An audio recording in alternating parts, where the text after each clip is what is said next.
But I also informed him that we also sell critical minerals to the United States, and the relationship is fairly balanced. So many workers benefit from our AGOA participation, but at the same time, many other American workers also benefit from what we sell to AGOA. So it is balanced, and we want to see that balance and the mutual benefit carrying on into the future. Thank you, Honorable Speaker.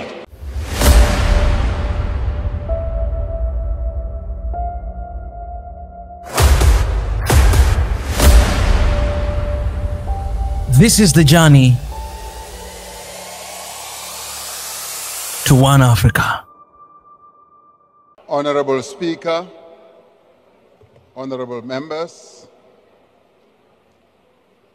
for South Africa to achieve the levels of economic growth it needs, it is essential that government and business work together to scale up investment in infrastructure. This includes undertaking structural reforms to remove the binding constraints of energy supply and inefficient freight and logistics. Government has committed to a very ambitious infrastructure build program. Infrastructure spend by government will encourage and enable greater private sector investment. As government invests, it incentivizes the private sector to follow in suit. And this, we envisage, will happen, as it is happening now, in areas such as electricity generation, electricity distribution, rail stock, as well as water distribution. However, there is an important distinction to be made between public and private resources. Resources held by financial institutions, including those that are held by pension funds, are the funds of pensioners or workers whose hard-earned money will be used for their retirement.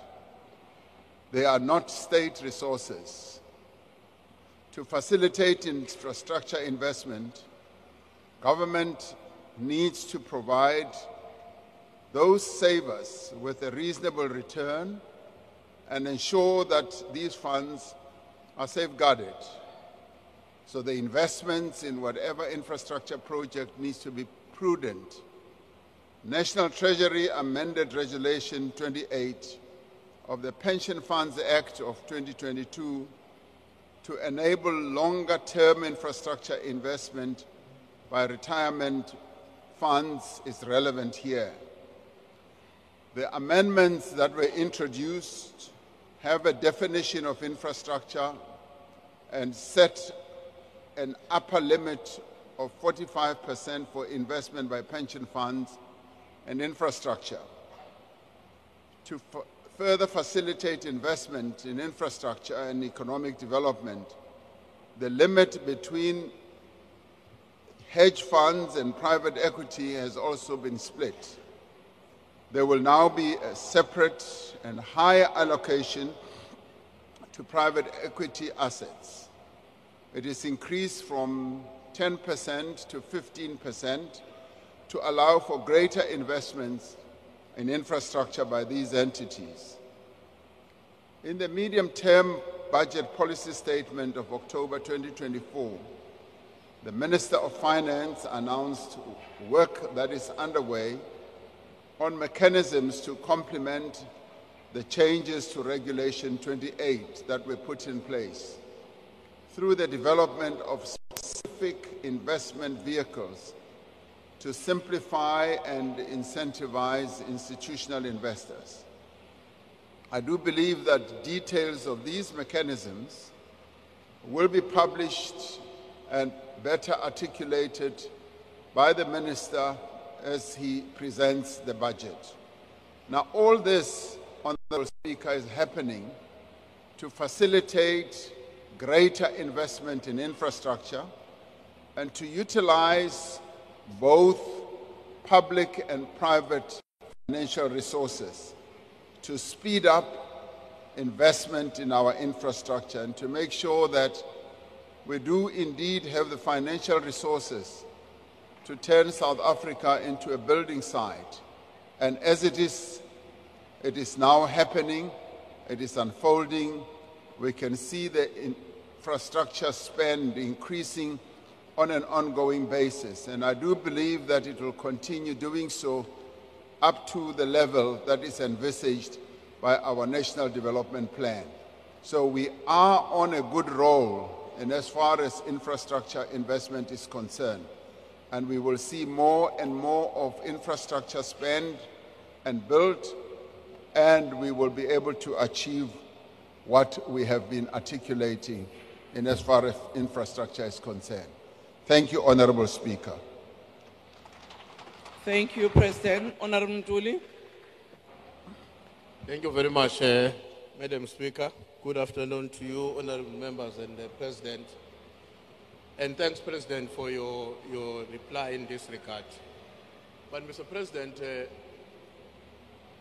my own observation is that the pension funds have not taken advantage of the amendment to Regulation 28. Because since that was done in 2022, there hasn't been any tangible investment coming from their direction. So my question is, has the President made any assessment as to why that advantage has not been taken care of? If yes, in your findings or preliminary findings, Mr. President, what are the impediments?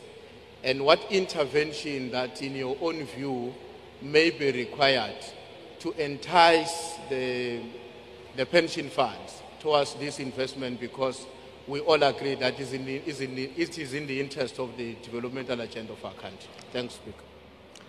Thank you, Mr. President. Thank you, Honorable Speaker. Yes, what Honorable Ntuli is talking about is true.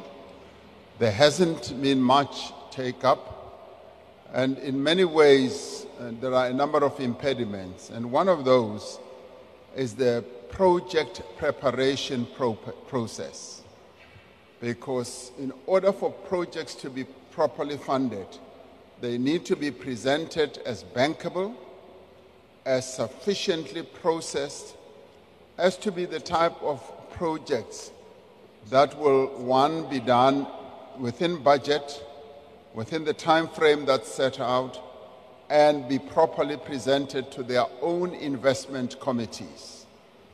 Now, one of the weaknesses that we have had, and this has been articulated over and over again, Minister Ramaphosa, when he was heading Infrastructure South Africa, he worked very diligently in establishing ISA, but also in working on the project preparation process.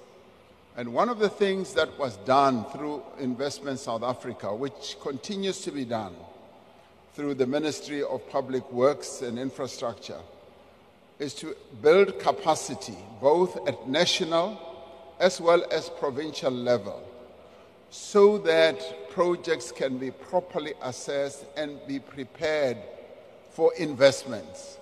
Now, this has been one of the key weaknesses that we have had.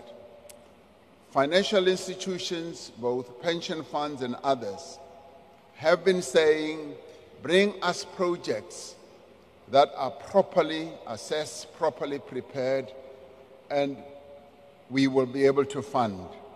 So in part, the mistake and the fault has been on our side, and now with the regulations clearly articulated, and the Minister of Finance will speak more and more about it when he presents his budget, we've now identified much clearer funding instruments, funding vehicles, but at the same time, project preparation really becomes the key.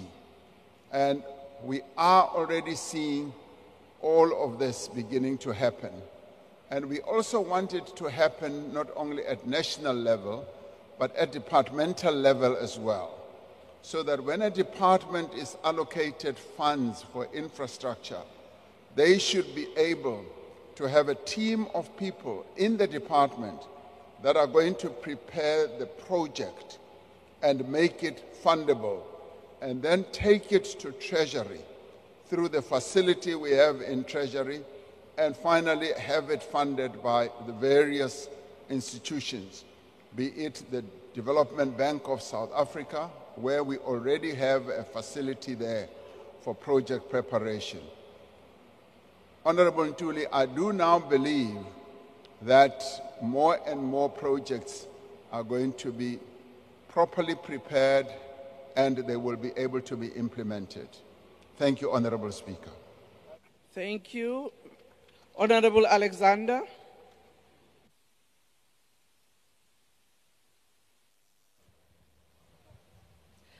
Thank you. Mr. President, another way of saying leveraging the balance sheet of the Republic is taking other people's money to pay the state bills.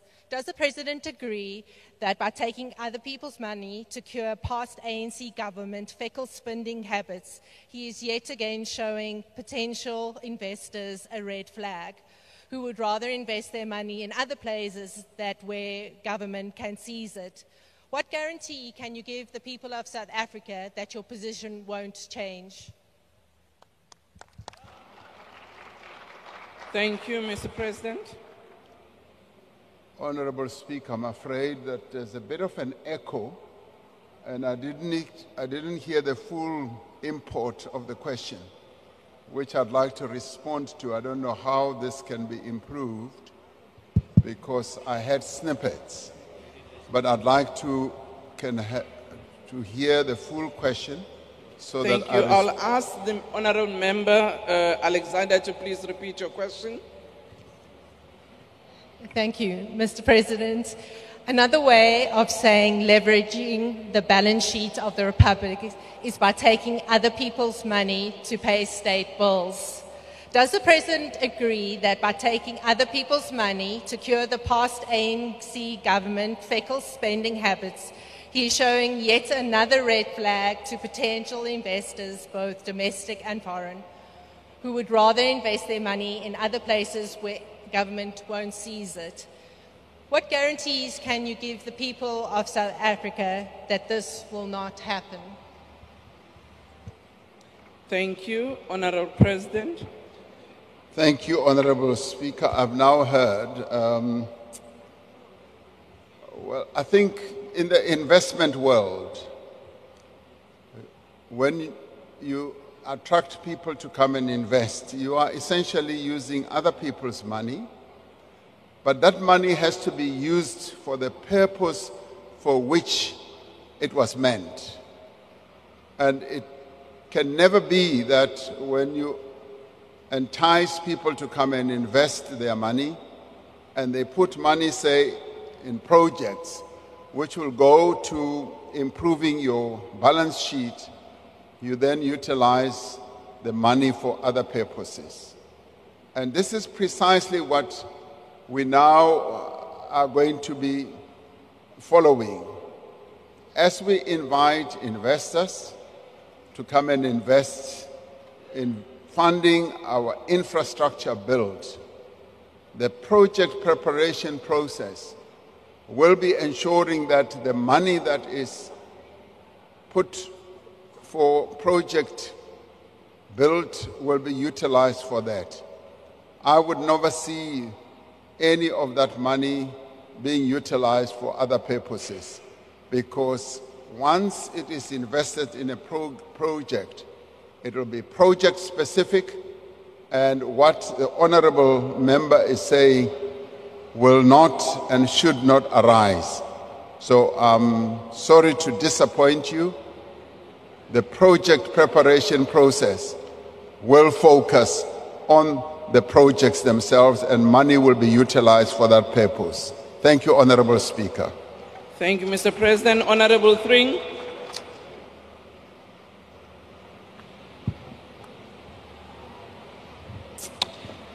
Thank you, Honorable Speaker. Mr. President, in your previous SONA addresses, You mentioned the need for structural change in our economy to address the numerous challenges our economy faces, including infrastructure challenges. Structural changes refers to the policy changes resulting in a shift of the economy's structure, moving it from low productivity activities to higher productivity, capital and skill-intensive activities across economic sectors. Now, Mr. President, as our economy stutters on 0.6% GDP growth, can you outline succinctly what specific economic structural changes, including policy changes, you have initiated to support South Africa's infrastructure and industrial growth without compromising the pension funds of our South African citizens? Thank you. Thank you. Honorable the President. Honorable Speaker, when pension funds will deploy their money or their pensioners' or members' money into projects that we envisage, they will be doing so after careful examination, after prudent analysis.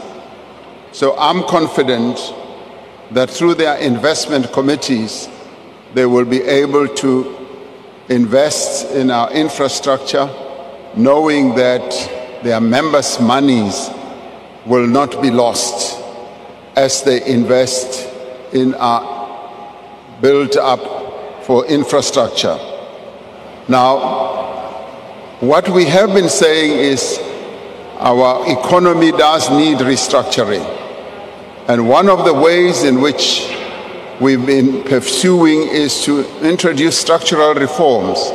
We did say that in phase one, we're going to focus on our network industries. Our network industries are now being repositioned, but as we do that, we're also seeking to focus on transformation, the transformation that will make the economy grow on an inclusive basis, leaving no other people behind. We are now going to focus on the second phase of our structural reforms, and that is going to focus on areas such as water, as well as local government, and making our state more capable. Now, local government is important because it delivers services to our people, and that impacts on their livelihoods. But that also gives up opportunities to begin and to deepen the restructuring of our economy as we get our local people, businesses in our towns and in our rural areas and in our townships to become more actively involved in various sectors of our economy. And that process on its own is, yes, working on the restructuring of our economy, an economy that we inherited from the era of apartheid. We are working on it through the various pieces of legislation that we have to ensure that indeed we do move forward with the restructuring process. And this Parliament, this National Assembly, has passed many, many pieces of legislation that are leading us in that direction. So indeed, the restructuring, which is not a one-day event, will continue to take place as we move forward and we also accede to higher levels of economic growth. Thank you, Honorable Speaker. Thank you, Mr. President. Honorable M.A. Maimane.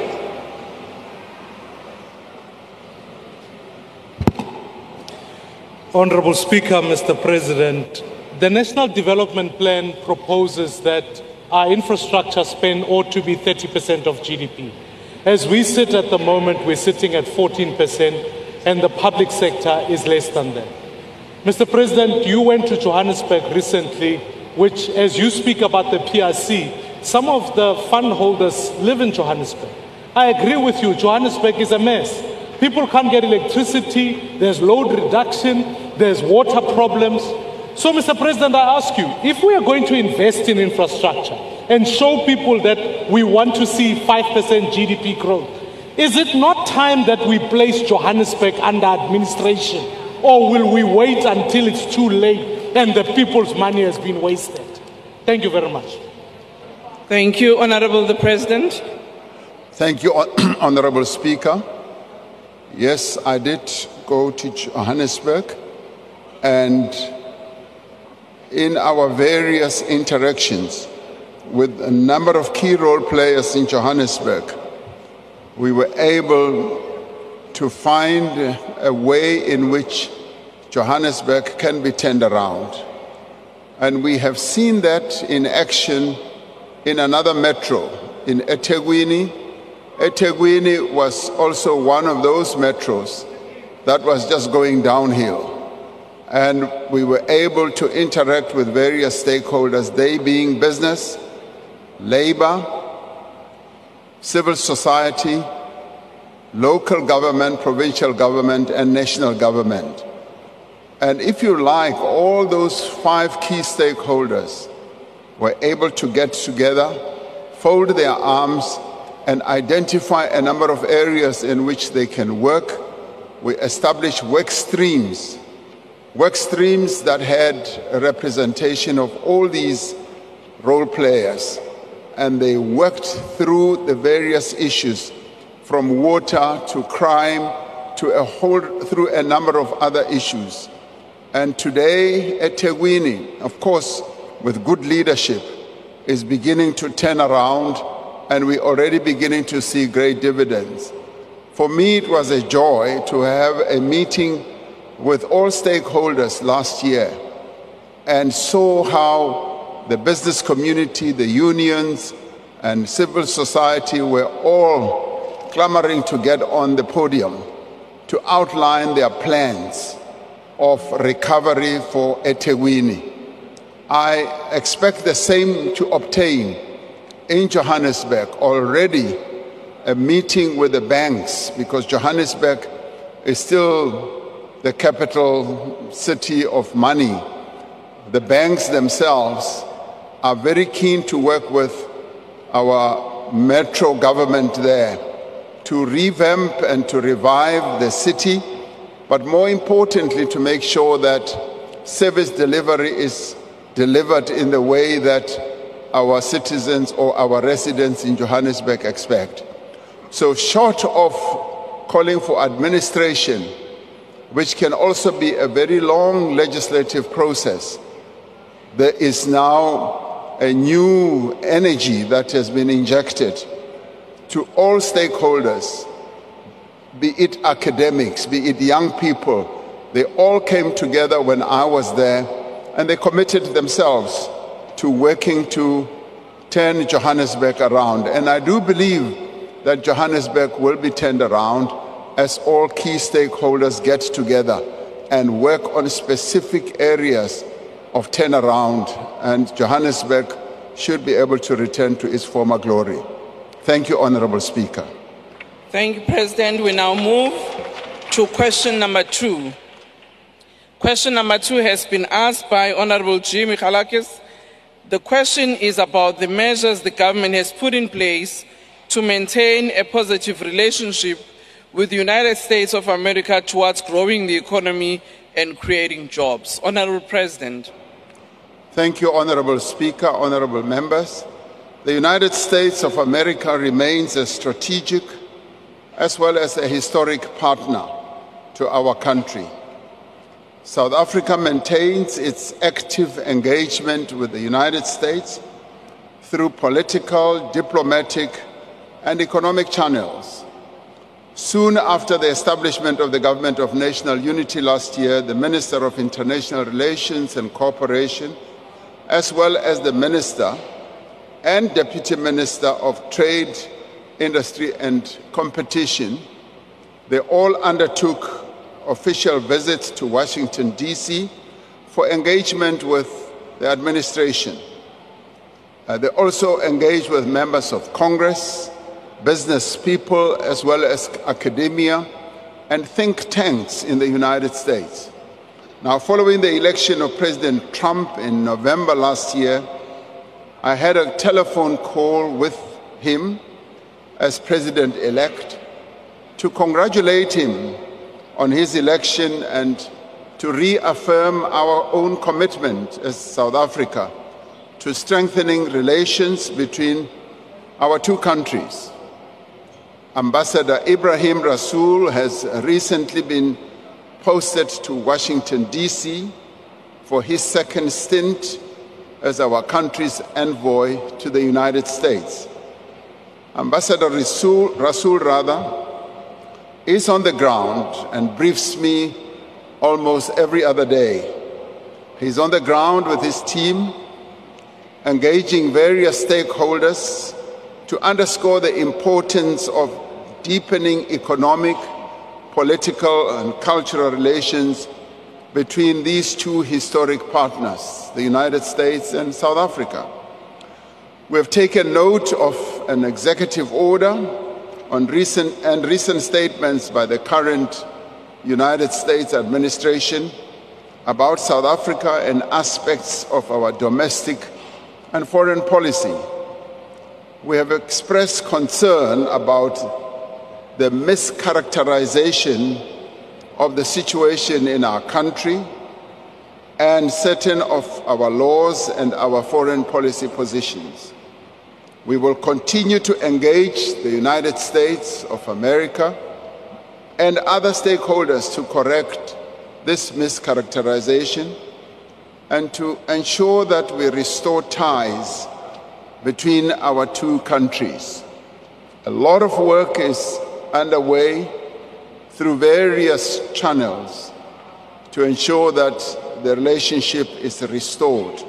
And I'm confident that all the efforts that we're putting in place, both diplomatic, political, and otherwise, will bear fruit. Thank you, Honorable Speaker. Thank you, Mr. President. Honorable Michalakis. Thank you, Madam Speaker. Mr. President, when AGOA goes, what will you say to the tens of thousands of workers, many of them members of your own political ally, COSATU, who work in the motor industry and who will lose their jobs as a direct consequence of previous ANC foreign and domestic policy? Thank you. Mr. President. Thank you, Honorable Speaker. The AGOA free trade opportunity that was inaugurated under President Bush has been going on for a number of years. A number of countries on our continent have been given opportunities to participate, and some have had their participation withdrawn. And as they've had their participation withdrawn, they have had to find ways in which they can enhance their exports. Participation in AGOA is not at our behest. It is at the behest of the United States. And what we seek to do, and have done so for many years, is to demonstrate that we are a good trading partner to the United States and indeed to many other countries around the world, and that we do adhere to rules and regulations that are put in place to enable our participation in trade agreements, whether they are bilateral or multilateral. There is going to be a review of the AGOA process, and last year, you might recall, we held the African and US AGOA Forum here in our own country, and we were able, together with many other African countries, to demonstrate that we do derive value from AGOA, but we also give value. We export, but we also import from the United States. So it is a two-way process, as it is with many other countries around the world. As it is now, we continue not only in anticipation of an AGOA initiative, but we continue to expand our export market for a variety of goods around the world. And as we visit various countries, we do actively promote our own country so as to ensure that our reliance on various markets becomes a multiplicity of engagements. In a few days, the Deputy President will be going to Japan, and he will take with him a number of deputy ministers and ministers, and what they will be seeking to do is to open up more market space for South African goods in the East. And we will be doing so as well in a number of other visits in the Middle East, in the East. And as you know, China has become our biggest trading partner, and we want to sell more. And President Xi Jinping has been saying to us, we want to buy more goods from South Africa. And indeed, various other leaders in the Middle East have been saying precisely that.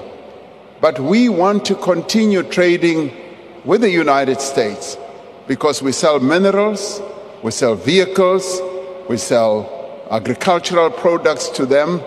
So we do not take the opportunity that we have, as it is called, Africa Growth Opportunity Initiative. We don't take that opportunity lightly.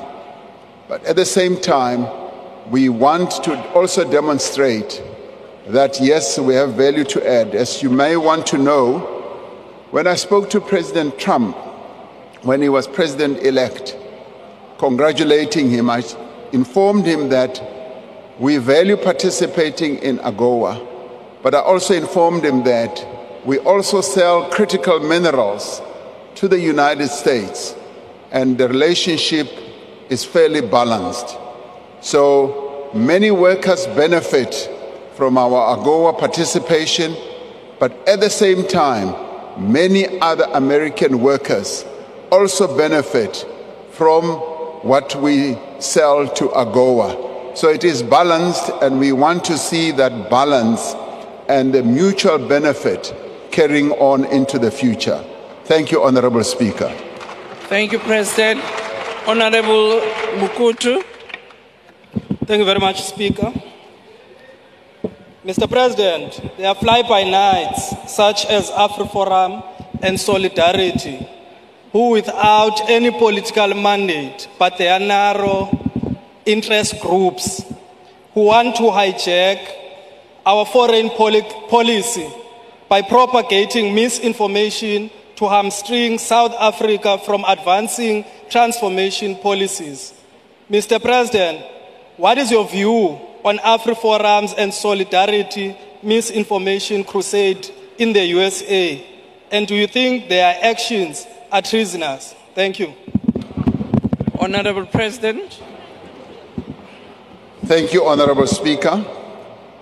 I have expressed my concern and my disappointment at what AfriForum and Solidarity have been doing in spreading misinformation about their own country in the United States.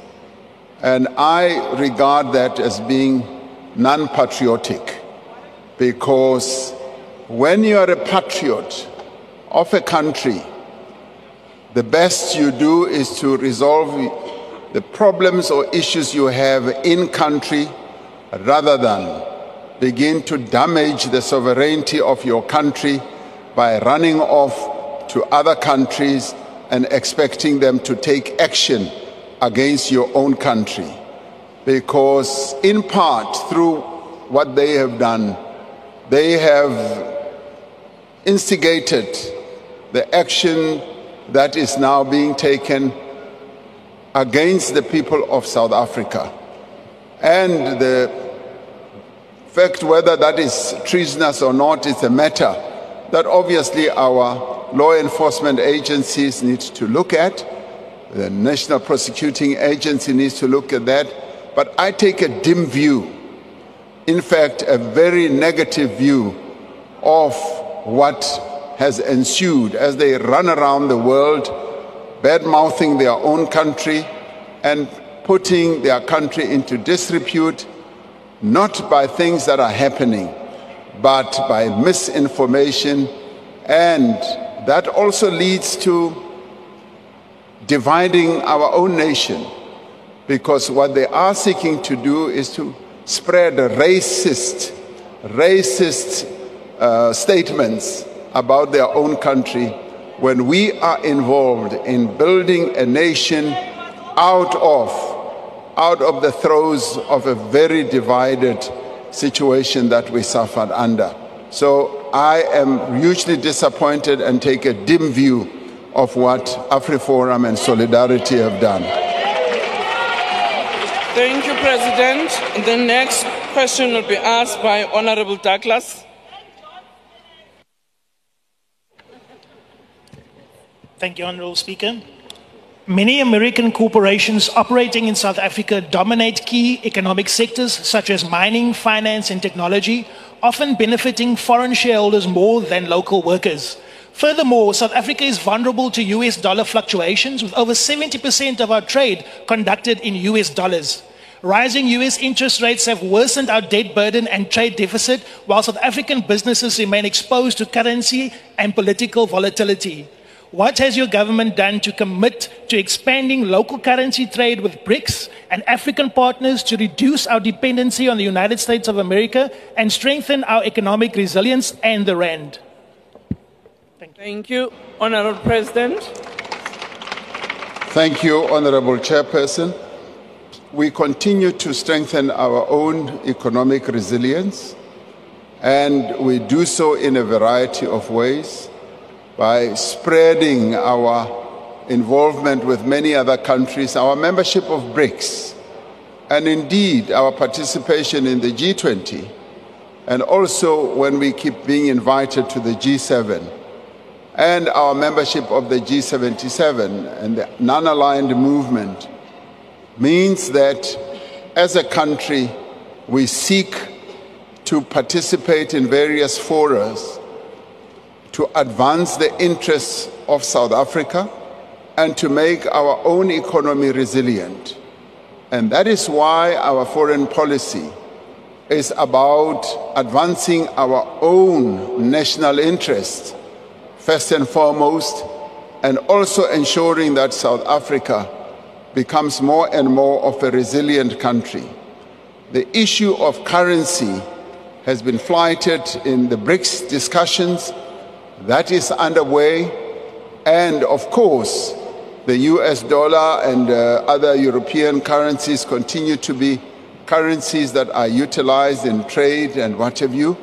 And in the end, our own economy has to be strengthened so that even as we trade with various other countries, we trade as a strong economy, an economy that we are strengthening.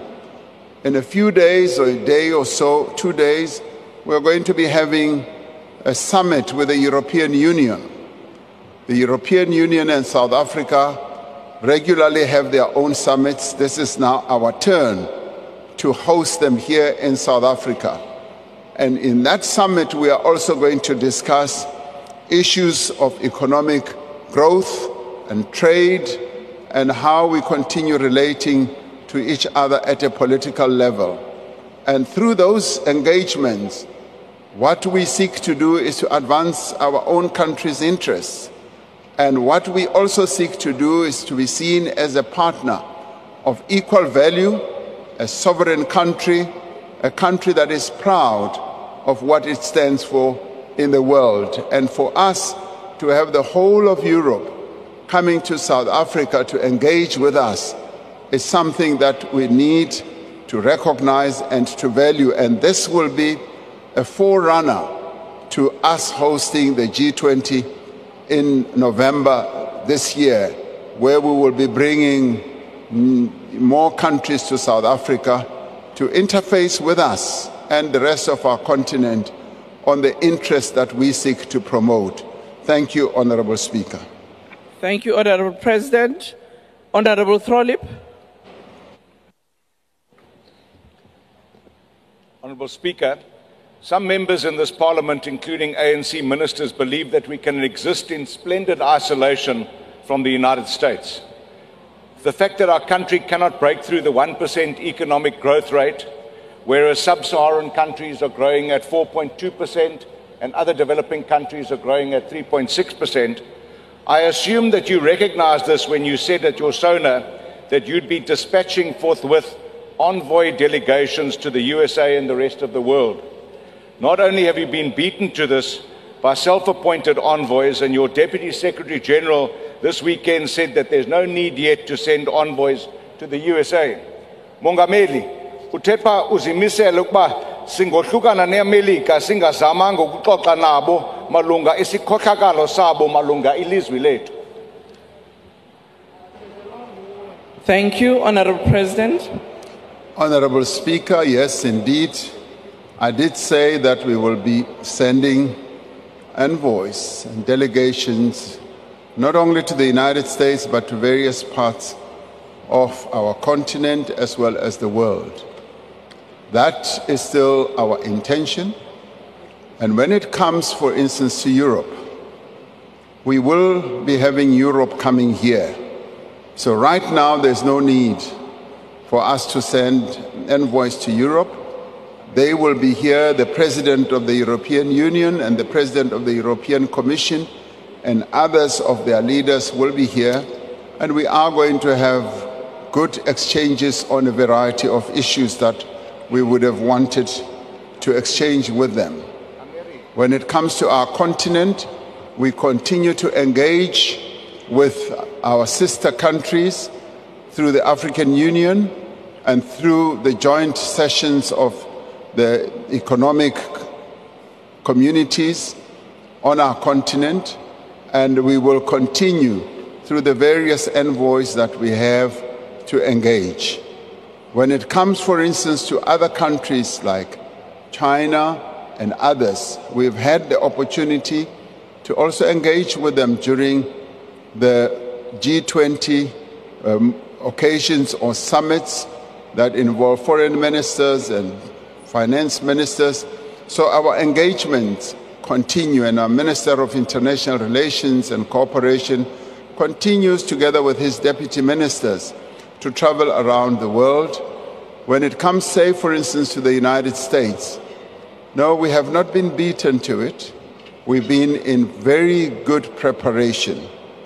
And the counsel that we got, which is very useful counsel from a number of quarters, is yes, the United States is now in a milieu of being very transactional. They would like to see what transaction can be crafted with any country that they interact with. And that process is underway through our various departments, and in time I will be able to send the envoys that should go, and they will be going under the rubric of advancing our foreign policy. Foreign policy is the preserve of the executive. Other people who keep going hither and thither, in the end, do not represent South Africa. South Africa is represented by the executive of South Africa. So be rest assured, we will be following through. The mandate we have in terms of our constitution is to ensure that what we do in relation to other countries advances the interests of South Africa. And the executive that I lead will be doing so. So be rest assured, ungothuki sizawulandela yonke into efanele ukuthi ilandelwe, Honorable Trolip. Musuhlala apho ungangcazela uthukile. Ungoyiki sizayilungisa lento. Enkosi. Enkosi Mongameli, sizawuqhuba ngoku siye embuzweni wesithathu. Question number 3 has been asked by Honorable the Leader of Opposition. The question is about how the Government of National Unity will eradicate the glaring disparities of inequality and unequal wealth distribution which remain in line with apartheid racial classification. Honorable President. Thank you, Honorable Speaker, honorable members. South Africa remains a highly unequal society. Despite progress that we have made in several areas, inequality continues to exist in our country. Participation in the economy and the distribution of wealth still reflects the racial and gender divides of the past, of both the colonial as well as the apartheid past. In responding to this fundamental challenge, we are guided by our Constitution, which places a responsibility on the state to take measures to redress the effects of past racial discrimination. This is specifically stated in our Constitution. Successive democratic administrations have therefore introduced various transformational measures, such as broad-based black economic empowerment, employment equity, and other transformational policies. And they have introduced a variety of legislative laws or laws that seek to address the imperative that was stated in our Constitution.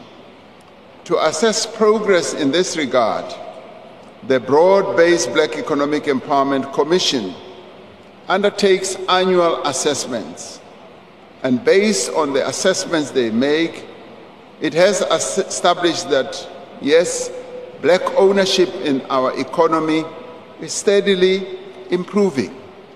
It has also established that women ownership in our economy is also improving, it's not stagnant.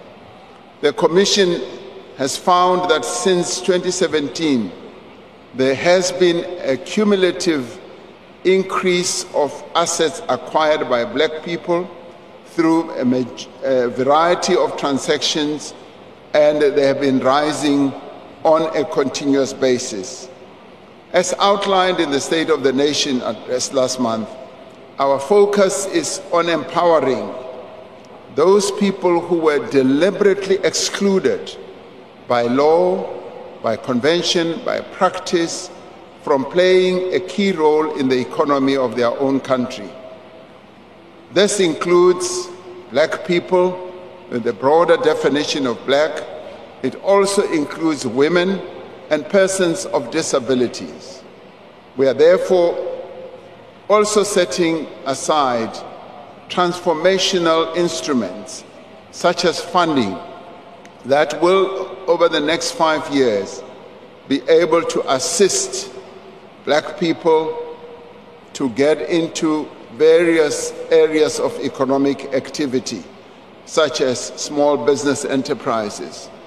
We are continuing with the Black Industrialist Program, which is helping in many ways to expand the country's industrial base and develop a new generation or cohort of industrialists in our country.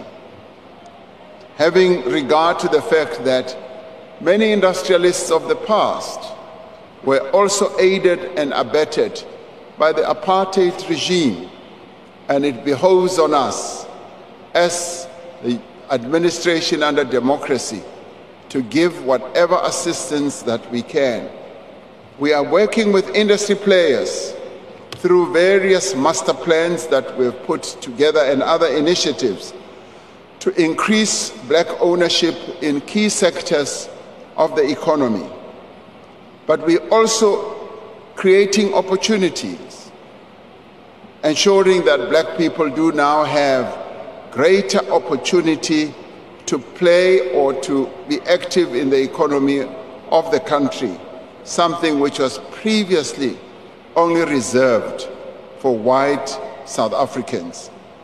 Government is also supporting the growth and development of small, medium, and micro enterprises, especially in townships and in rural areas. These businesses are vital drivers of economic growth as well as job creation and poverty reduction.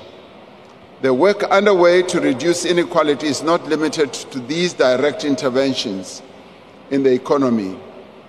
around 60% of non-interest spending goes to programs that form part of the broader social wage. There aren't many countries in the world that delineate up to 60% to spending on social wage. When I last looked, I found that we were at the upper level of many other countries. Significant progress is being made in areas like education, which is one of the most critical instruments to reduce inequality and foster prosperity for all. We have significantly expanded access to education for children and young people. Today, more than 10 million learners go to public schools where they do not have to pay fees. Last year, over 900 students from poor and working class backgrounds received funding to study at universities and colleges, and I think this year it will top even 1 million. We are making grade R compulsory, that all children have a solid educational foundation that will contribute to their success later in life, because success should be engendered when children are still young. Through the introduction of the National Health Insurance, we are working to reduce the huge disparities in access to health care. This will improve the quality of life of millions of poor South Africans and to reduce the cost of their health care and improve their productivity. Now, through the provision of subsidized housing, of free basic services for the indigent, as well as through land reform, we are helping to reduce inequality and better enable people to participate in the economy. And obviously, the task is huge. It is huge, and we are doing everything to ensure that many people are not left behind. All these interventions taken together contribute to reducing inequality and to improve the level of participation by black people in the economy. Now, to achieve greater and more meaningful economic empowerment, we need to grow the economy at a much faster rate and create jobs that are needed by the people of our country. That is the central focus of this administration. That is why even in the statement of intent signed by the 10 political parties that participate in the government of national unity, the very first priority is about growing our economy and creating jobs. This we do to foster the transformation that is needed in our country. I thank you, Honorable Speaker. Thank you, Mr. President. Honorable Leader of the Opposition. Ngiyabonga kakhulu somlomo ohloniphekileyo.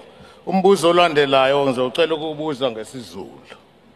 Uyavuma yini na Mnumzane Ramaphosa ukuthi yinye nje kuphela into eyoqeda usizi kanye nenhlupheko ebantwini abampisholo futhi kuphele nendlala kanye nesikhala esikhulu kwezomnotho phakathi kwabantu abadla imbuya ngothi kanye nalabo abadla idombolo likapondo, iningi labo abandlebe zikhanya ilanga. Leyo nto ke ukushintsha usection 25 we-constitution so that wonke umuntu abe ne-access emhlabeni, strain abantu bethu sikwazi ukulima sonke. Mangabe umbono wakho ungahambisani nombono we-MK party, kungani na, Mongameli? Thank you, Honorable President. Thank you, Honorable Chairperson. The issue of land reform is a matter that is top of mind for this administration.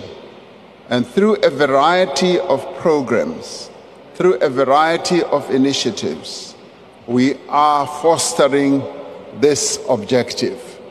We agree that indeed access to land, we agree that our people working the land is a historic objective that needs to be attained. We are in the process of ensuring that we do give our land or the land to our people. I will admit that we've been slow. We have not been as fast as we ought to have been, but at the same time, a number of agricultural economists do testify to the fact that progress is being made, and it is being made in a determined manner. And when we look at the agricultural sector itself, where land is a very important ingredient, we do find that, yes, the participation of black people is still at the lower level, but it is said that it is increasing. What we need to do is to hasten that process, and we hasten it through the various initiatives and progress that we have. And as we do so, we seek to equip our people to work the land more effectively, to ensure that there is productivity on their land.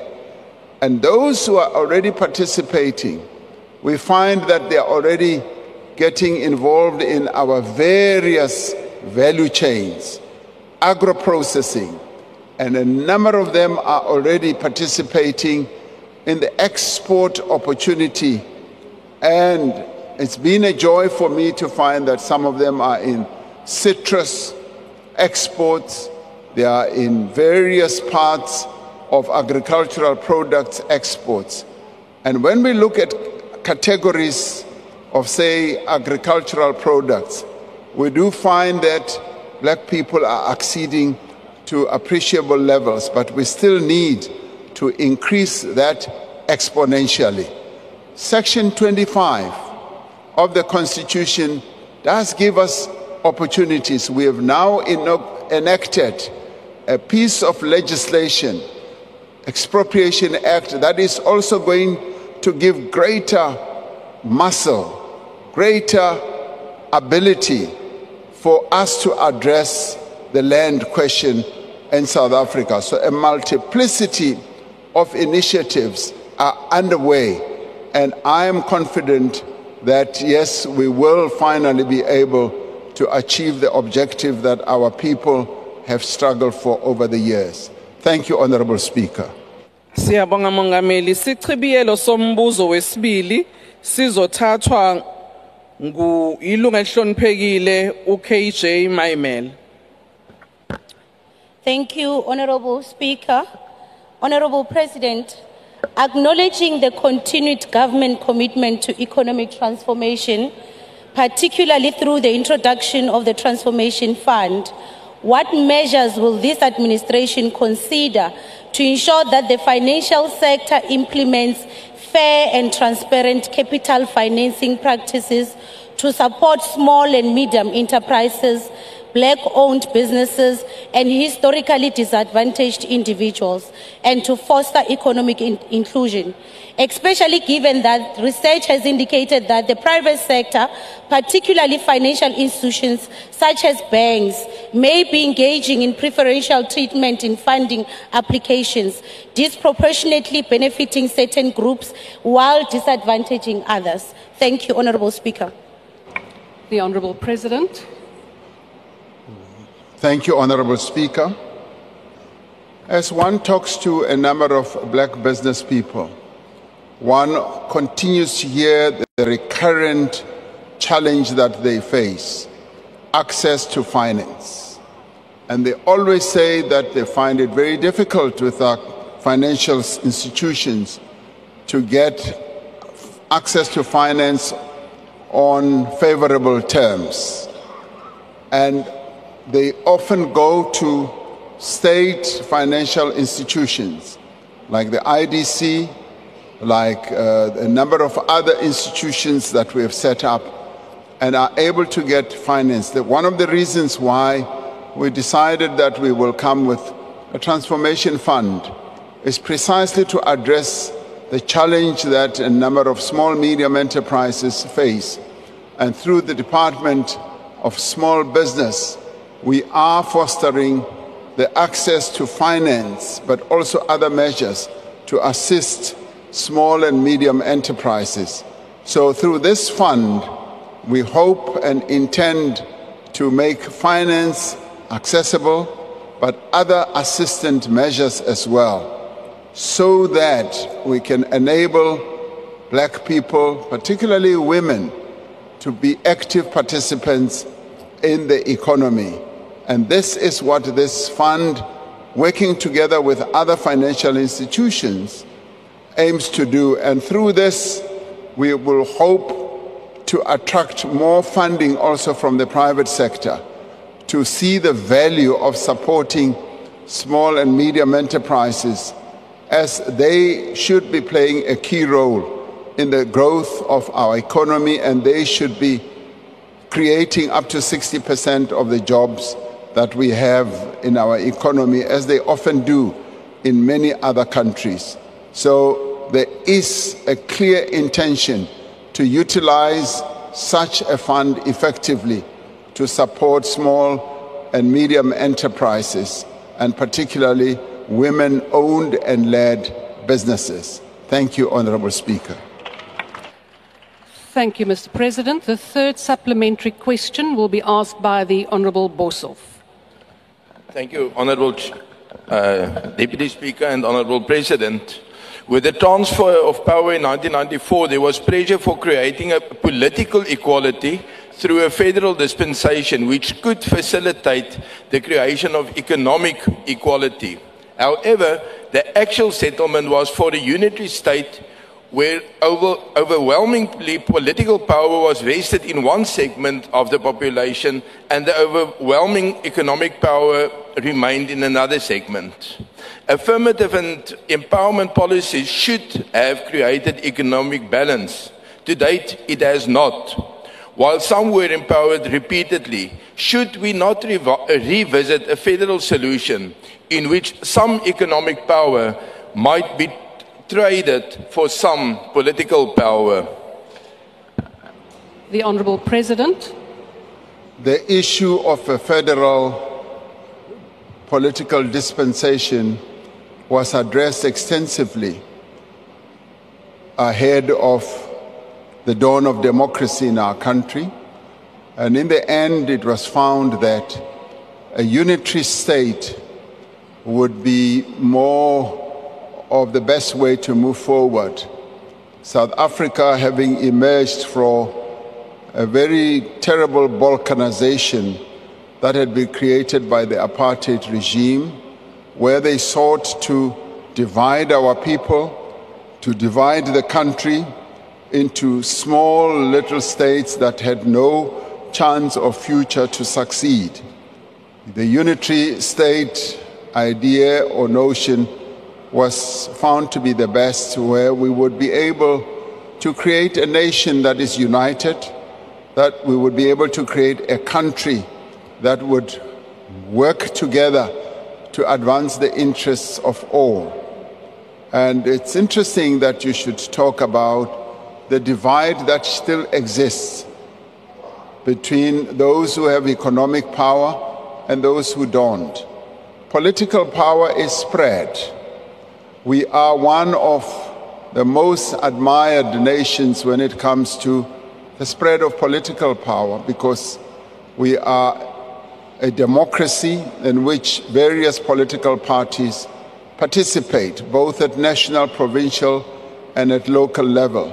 So political power is diffused, and it is the political system that was found to be the best for our country, particularly through proportional representation. The economic power is still the major challenge that we face, because those who have always held on to economic assets and economic power resist to embrace the transformational agenda that our country seeks to achieve. This is where real work still needs to be done by all of us as South Africans to diffuse economic power so that all South Africans can benefit from the economy of their own country, as set out in the Freedom Charter, which said, and written by our forebears, the economic wealth of the country should be shared by all. As it is now, it is shared, by your own admission, by just a few people.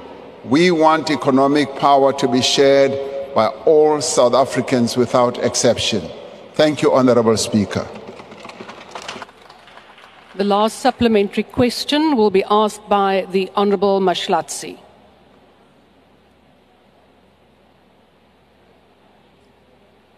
The Honourable Mashlatsi.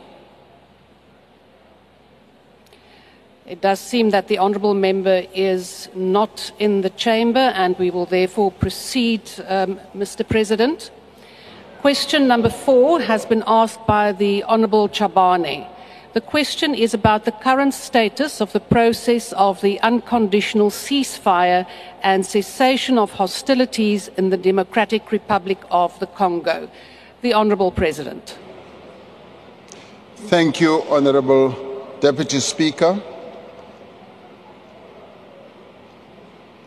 On the 8th of February this year, there was a joint summit between the heads of state of SADC and the East African Community in Dar es Salaam in Tanzania to deliberate on the security situation in the DRC.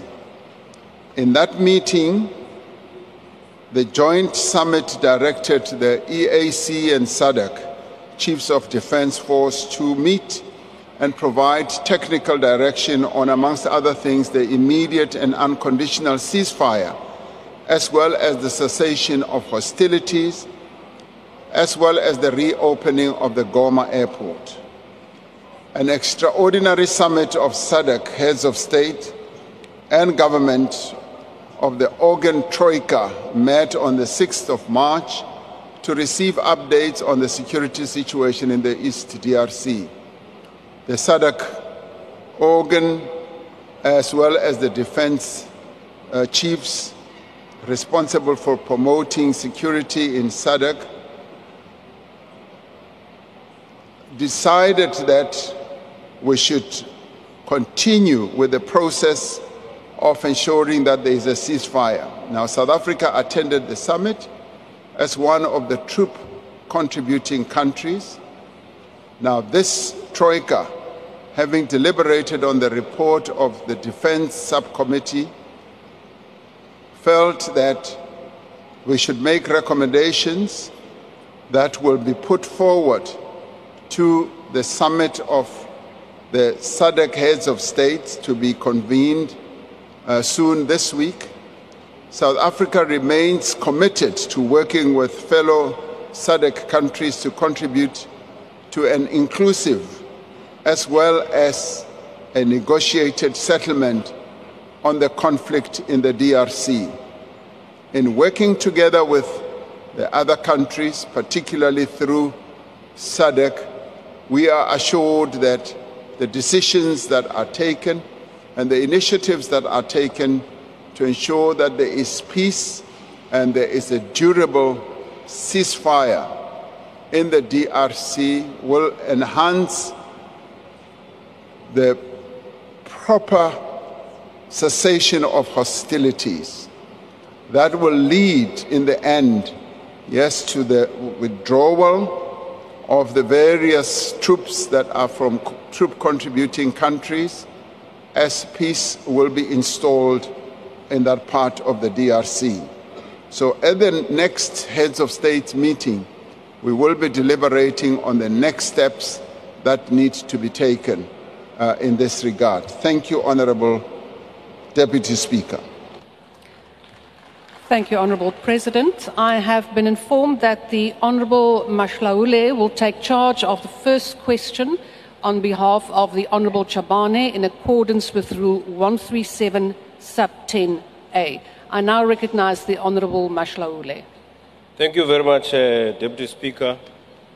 Honourable President, on the 28th of February 2025, the UN Relief Coordinator's Office reported that the humanitarian situation continues to deteriorate as M23 rebels push deeper into the region, capturing key towns and displacing thousands of people. What is the impact of this advancement of the rebels into the region on the initiative of ceasefire and cessation of hostilities as decided by the SADC EAC summit? The Honourable President. The situation in the eastern DRC, particularly in Sake and Goma, continues to be precarious. And that is where our troops are located.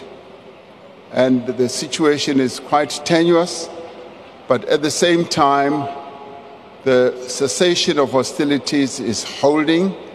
Now, through the various summits and meetings and discussions that we are holding, from the chiefs of defense force to ministers to the heads of states, we are hoping to consolidate that and to halt any further movement by any of the armies that are surging forward.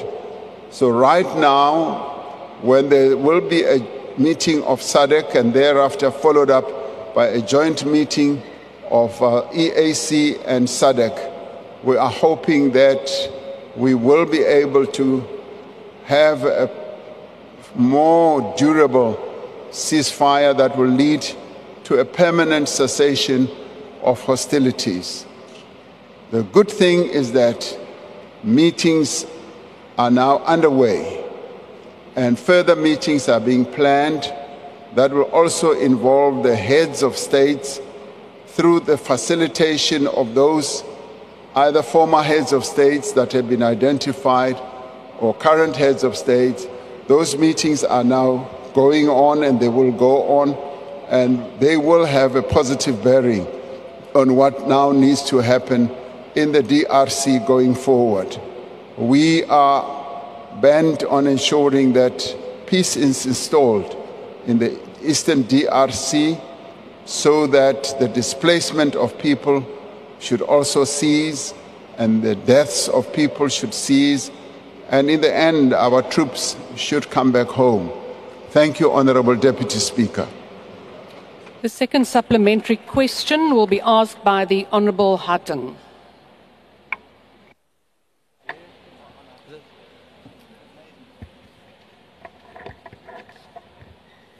Honourable Deputy Speaker, the President ordered our troops to deploy as the major component of the SAMI DRC mission in the DRC to support the armed forces of the DRC, the FADRC, to neutralize M23 and other negative groups. However, from the January the 23rd to the 25th, a major incident happened.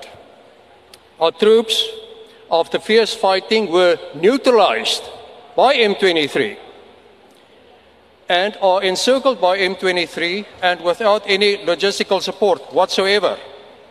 They are at the mercy of M23. The FADRC abandoned us. The Malawian forces are withdrawing, and the Tanzanian forces, the other component of the SAMI DRC mission, is nowhere to be found. So, may I add that any escalation in this stage in North Kivu... Honourable Hutton, your time is running out. Let me then put the question, Honourable President. When and how will our soldiers and secondly our main battle equipment be withdrawn from the DRC? Thank you, and is it not Hutton, time that the President, as the Commander-in-Chief, inform the nation about the truth about the situation of our troops in the DRC? Hutton, your time has expired. The Honourable President.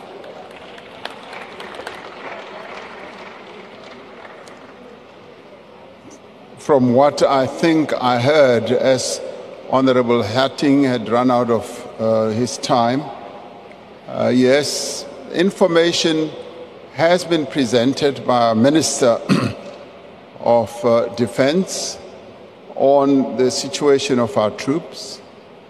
They are located in Sake and in Goma, And as I said, they are in quite a precarious situation right now. But as it is, the peace is holding. The troops, much as they are just located at the airport, they are not being fired on. And in Goma, there is a sense of peace, and we want to consolidate that. And the discussions that are ongoing now are aimed at ensuring that we have a durable, as I said, a cessation of hostilities. Yes, facing all these challenges has meant that we have to be in discussion with the various other armies in the area, including the M23, about a variety of issues, including logistics, the movement, so for instance, of food stuff or food supplies, and indeed the provision of water and electricity. So all that has been happening on an interactive basis. And a peace that should now be fully consolidated is in the offing. And we are hopeful that once that has ensued, we will be able to indeed get our troops back home, as the other nations also yearn for the end of hostilities, so that their own troops should go home. Thank you, Honourable Deputy Speaker.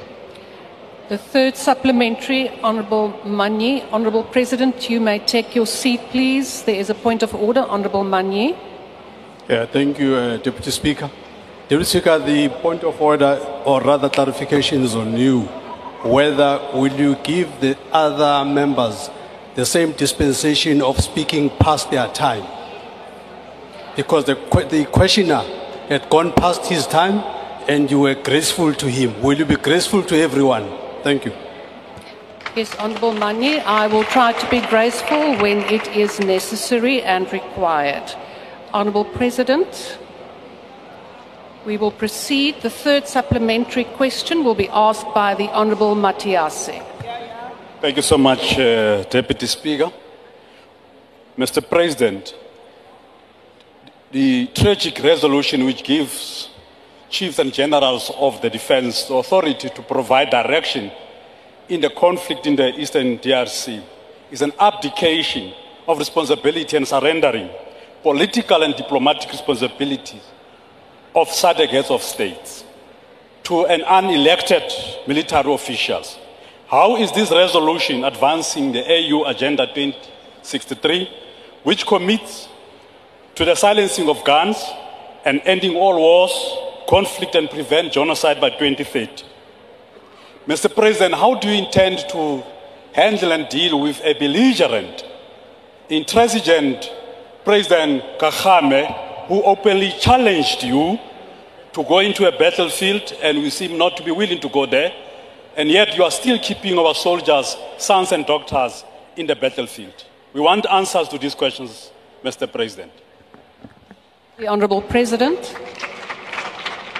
Thank you, Honourable Deputy Speaker. The matter of silencing the guns on the African continent is a matter that is being handled by the African Union. And as it is now, the conflict in the DRC is also being handled by the African Union. And in this regard, the chairperson of the African Union, who happens to be President Lorenzo of Angola, is also one of the key facilitators in ensuring that this conflict does come to an end. He, as the leader of the facilitators to bring this conflict to an end, continues to be preoccupied with how best he can bring together the warring parties, those countries that are involved, as well as those non-state actors that are involved in this conflict together. One of the things that we were able to succeed in doing in terms of the decisions that were taken by the heads of states is to say that this conflict in the end can only be resolved through negotiations and not on the field of battle. And that in the end we should bring state actors as well as non-state actors together in a joint process of negotiation. That in itself has been a good outcome. We now need to ensure that it is put into true effect, that state actors, as in the various countries that are affected by this conflict, as well as non-state actors, as regards the various army groups that are involved, should be brought together to find a permanent peace. We as South Africa have been saying that in the end we want a negotiated settlement, and that in itself will be a precursor to ensuring that we have a cessation of hostilities, and in the end our troops do come back home. Thank you, Honourable Chairperson. The last supplementary question will be asked by the Honourable Adams. Thank you, Speaker. Mr. President, I was in the Eastern Cape yesterday. I witnessed entire shopping centres without a single coloured working in it. It's as concerning to me as what's happening in the East DRC. But on to the question, President. In September of 2024, was the head of the Israeli Mossad, Mr. David Barnea, in this country? Is there record of his visit? And did you meet with him? This country has taken a firm stance on Israel. Did you go against the national conscience? Thank you. The Honourable President. In fostering peace in all conflicts around the world, we as South Africa have said that we will be willing to engage with those who are interested in ensuring that there's peace, even at times when they may seem not to be interested. We as a peacemaking country, and we've been involved in various initiatives of peacemaking, even in the Israeli-Palestinian conflict, we have said repeatedly that we are as a country willing and able to contribute to peacemaking, and we are also on record as having said that even to government leaders in that country, as well as to Palestinian leaders. And in fact, Palestinian leaders have even said, you as South Africa, you have a great lesson to teach the world, because you have been able to find ways of resolving what the world once thought was an intractable problem. So we do meet with a variety of people, a variety of actors. Even in conflict situations, we do extend our message, and our message is very clear and simple. Peace can be fostered through negotiations. Peace can be found when people of different views get together to negotiate, to find a solution. And in this role, we've never been one-sided. We've always been on the side of our values, our principles, and we've always stuck to that. In a number of cases, there's been great success. In a number of others, there's been slowness in getting to that situation. Soon, we will be upping our own participation and involvement in helping to resolve or participate or contribute rather, best to say contribute, to the conflict that is taking place far away from our land in Ukraine and Russia. We will be continuing our engagement in that, and that engagement has continued both through our envoys and through channels that have been established and channels that continue to work more effectively when they are not in the public glare, but all the time seeking to act in accordance with our principles, with the value system that we have embraced as a country. So, as South Africa, we will always be ready to foster peace, to talk to people who may be at different ends of the pole, trying to bring them together to ensure that there's a peace process. Thank you, Honorable Deputy Speaker. Thank you, Mr. President. Question number 5 has been asked by the Honourable J.S. Malema. The question is about whether the President's call to Elon Musk, an unelected businessman, was used as a diplomatic channel, and if so, what role did the Minister of International Relations and Cooperation play in arranging the meeting and the subsequent call? The Honourable President. A very simple and straightforward answer to that.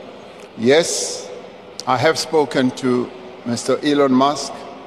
Yes, the Minister of International Relations has either been in occasions when I have met with Mr. Elon Musk, if you want to know, we together with Minister of Trade and Industry and Minister of International Relations and Cooperation met with Mr. Elon Musk when I went to the United Nations General Assembly last year. He came to my hotel room and we had a discussion, and the discussion revolved around his would-be investments.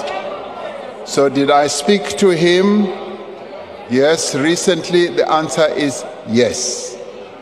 And this we do because we continue to engage with a variety of people through diplomatic channels, as well as we engage with them through various constituencies in countries that we have relations with. And as I've indicated through this conversation that I had, we were able to have a discussion on what was a mischaracterization of what was being said about our country. And he being a person who is quite, I would say, influential, whether one likes it or not, as we interact with various people, business, academic, research, or otherwise, we do interact with people who we believe are able to discuss issues with some people in very official categories. So we do talk to non-state actors as well as state actors. And we will continue to engage with people both inside and outside of South Africa to promote our country and to promote the interests of our country. There's just nothing sinister about the various discussions that we hold with a variety of people. Even on an ongoing basis, when people make contact with us, yes, we talk to them, but we always make sure that our foreign policy positions are advanced and they are not undermined or diluted. Thank you very much, Honourable Speaker. The first supplementary question will be asked by the Honourable Malema. Thank you, Deputy Speaker. Mr. President, I don't know wittingly or unwittingly, when you were answering the question about our relationship with the USA, not once have you mentioned DERCO or Minister of International Relations.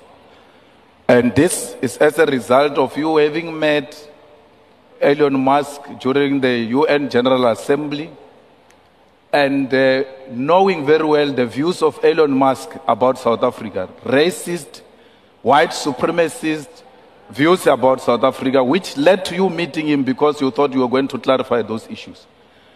Unrepentant racist became emboldened and then made more bad remarks about South Africa even after meeting you physically. You still saw a need to go outside the diplomatic channels and made a contact with an individual, not using diplomatic relations or mechanism within which we resolve diplomatic disputes as South Africa. Don't you think you individually have emboldened white people to undermine us, and you have single-handedly destroyed the diplomatic relations of South Africa with other countries, and you have destroyed and juniorized the Department of International Relations? Mr. President. And Elon Musk, and worse, Elon Musk, you organized a meeting with him or that telephone conversation through his immoral father, politically, economically, and otherwise. A man who has engaged in business in South Africa through illegal means, even when he has admitted to do so. Those are the type of characters you can't speak to. Imagine, Mr. President, had they said Donald Trump called the Guptas during that time. What were you going to say? You are going to say that Guptas are an independent state actor. You are not going to say that. You are going to feel undermined. And that's exactly what you have done. What are you saying about established practices of resolving issues in a diplomatic way and diplomatic channels in South Africa? Do you have a full confidence in the Minister of DERCO and the department itself? You speak about an ambassador in Washington or New York. That ambassador belongs to the Department of International Relations. Instead of talking about international relations, leadership, and the department, you talk about ambassador. But when you talk about DRC, you talk about Minister of Defense is doing 1, 2, 3. You don't say ambassador in DRC is doing 1, 2, 3. Thank you very much. Honorable President.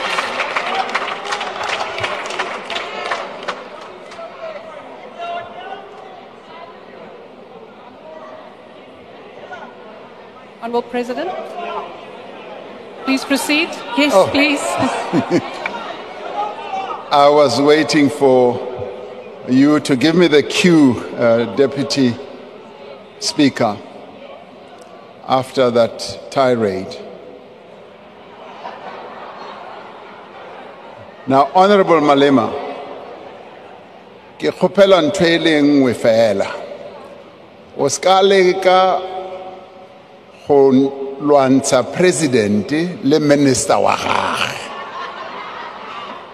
Bjalo wena o nyaka go kena ka mogare. Taba ya go šoma haka le minister wa ka a e batle wena. Emela ka thoko. Emela ka thoko ka obane wa bona ha re le di meeting tsa rena tsa cabinet kapa di thing kapa au yo wena o ba o se gona le gore re shumisana byang ka bane minister o re ha fetsa go etsa dilo tsa gagwe a bolela le batho o amputsa le nna ke fetsa go bolela le batho ke a mmutsa. So wena biale o leka go kena hare ha rena nka se dumele ntwewe le ganyana nka se dumele. So we work in a very interactive way, and as I said to you, there is just no way we can say we don't talk to certain people who are either non-state actors or state actors.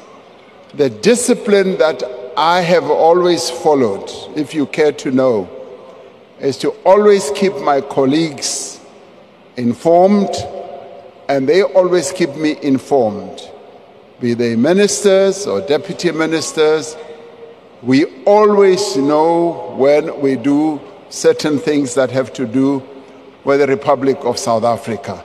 So ke fella hona mowe o ska re lwantsha ke a kgopela. Deputy Speaker. Deputy Speaker. Deputy Speaker. Honourable President, it seems that there is a point of order. If you can please just take your seat. Yes, Honourable Member, Honourable Matwe. Thank you, Deputy Speaker. With all due respect, the President did not answer the question. Instead, he went on and on educating us about his relations with the Minister of South Africa. You might have appointed him, but he's serving for the people of South Africa. And when there's something wrong that you are doing, allow your members of parliament to tell you and show you that this is wrong. Because you can't have the department that has been undermined the way you are undermining it. The minister is there for a purpose. He's there to have interactions with the international community, not for you to be engaging with criminals, Mr. President. So please, Deputy Speaker, with due respect, the President did not answer the question. We ask respectfully for the President to answer the question. Thank you, Honourable Matwe. That is up for the President to decide whether he has answered it. He is the replier to this question. Honourable President, there is another point of order before we proceed. Honourable Manye. Thank you, Deputy Speaker. Mine is a different one. I'm just worried about the mics here. You know, when Honourable Malema was speaking, you put your mic on, your lips were moving, but there was no sound. Just now you will say somebody disregarded your ruling. Can you get the IT people to attend to the sound, to the mic issue? Thank you. Thank you, Honourable Manye. Yes, indeed, there is a little bit of a problem with the switch here. I'm quite aware of that, so I am concentrating that it switches on before I speak. Honourable President, please proceed. Thank you, Honourable Speaker. It's a simple answer. In whatever I do not seek to undermine any of the colleagues I work with. Thank you, Honourable Deputy Speaker. Thank you, Honourable President. The second supplementary question will be asked by the Honourable Gigaba. Thank you, Honourable Speaker. There is obviously an urgent need for a new multi-pronged strategy in relation to the new geopolitical risks that we are facing, especially in light of recent US elections and the treasonous actions of AfriForum and Solidarity.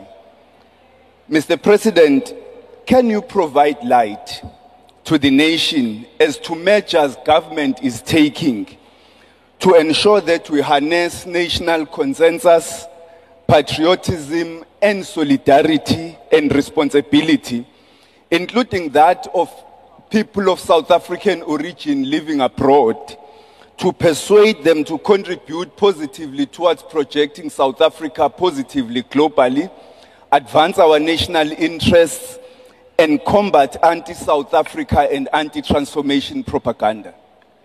Thank you. The Honourable President. Honourable Deputy Speaker, thank you. Yes, Honourable Kigaba, we should all, as South Africans, be projecting a very positive image about our country. And this much we have said, particularly to people who, either through the work they do, through their travels, have an opportunity to interact with people in various other countries as they travel, as they work elsewhere, and indeed in whatever they say. We often say that be proud of your country. We are a sovereign nation, and we stand very proud amongst nations of what we are and what we've been able to achieve since the dawn of our democracy. Let us speak about all that, and whatever problems and challenges we have, we should have opportunities to discuss them here at home. We have said that insistently also to the business community who are able to travel all over the world, and that message seems to have been heeded and is being heeded as we speak now, because they are coalescing around what South Africa is and what South Africa is all about.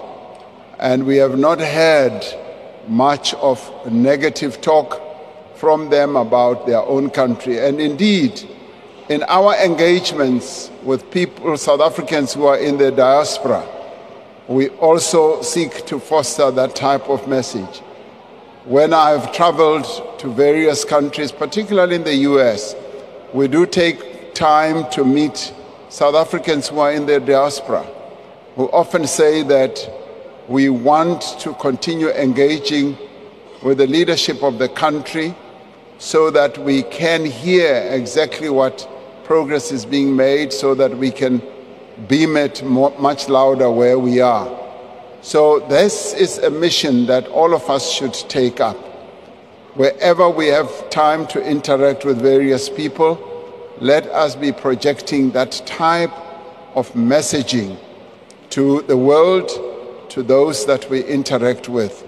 So thank you very much, Honorable Kigaba, for putting that firmly on the agenda, and I do believe that it should be firmly put on the national agenda so that all of us as South Africans should act out our patriotism, and by doing so we are able to demonstrate to all and sundry in various countries that we are proud of our country, and our country that is standing as a sovereign country, a country that will not allow itself to be tossed hither and thither or even be bullied by other stronger and bigger nations, because we are a country that is proud of itself. Thank you very much.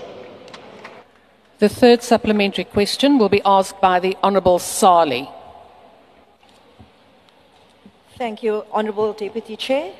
Mr. President, Elon Musk, the unelected businessman, as described by Honourable Malema, is funding a foreign campaign in support of genocidal attacks on Palestinians, apartheid policies, and US aid sanctions against South Africa. We are a signatory to the International Convention on the Suppression of the Crime of Apartheid. When will our law, considering the relevant convention, be ratified, amended, and domesticated and aligned to the convention, whereby prosecution of those supporting apartheid can be pursued, as well as consideration of revocation of citizenship of those supporting apartheid? I thank you. The Honourable President. Thank you, Honourable Speaker. The domestication of various conventions and various protocols that are adopted internationally is a matter that is processed through our various departments, particularly our Department of International Relations and Cooperation. So that is a matter that they address on a programmatic basis and bring forward to Cabinet, and thereafter bring forward to Parliament. So this is one of a number that are eventually going to be brought forward to this Assembly as well. Thank you, Honourable Deputy Speaker. Thank you, Mr. President. The last supplementary question will be asked by the Honourable Kwankwa. Thank you very much, Speaker. President, as South Africa navigates the very complex and multifaceted aspects of the shifting geopolitical landscape, how do you intend to position South Africa in this shifting global political landscape? And two, whether you would consider, as a country, we would consider moving towards countries that are shouldering more global responsibilities in terms of leadership. Thank you. The Honourable President. Thank you, Honourable Deputy Speaker. Our foreign policy is guided by promoting our own interests as a country, also by human rights, advocacy, and by ensuring that we have good, mutually beneficial relations with other countries in the world.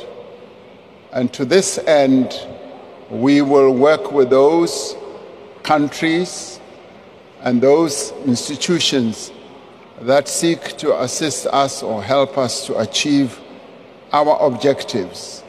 And our objectives are just clearly stated. They are underpinned by the precepts of our Constitution and by the principles that we have embraced as part of our democratic outlook or architecture.